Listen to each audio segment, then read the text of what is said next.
matapos ang haling kampiyon sa Season 2 ng Stars on the Floor. Totally unexpected para kay Sugar Mercado ang pagkakasali naman niya sa International Concert Tour ng Sex Bomb.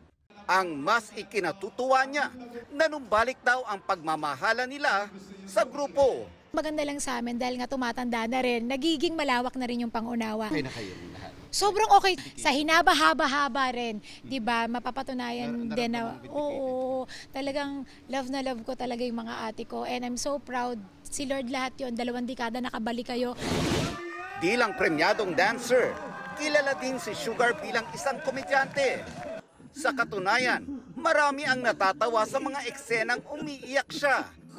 Pero ang tamis ng kanyang pangalan, kabaliktaran sa mga pinagdaanan niya sa buhay. Sa bagong episode ng Magpakailanman, ipapakita ang series of failures and victories niya na siguradong aantig sa puso ng mga manonood. Lahat yun, tas nandito ako ngayon. Yung binalikan mo, ate ko nga nandun kasama ko, kung saan ako lumaki, sa koral, sa babuyan. Nanonood siya ng bawat eksena.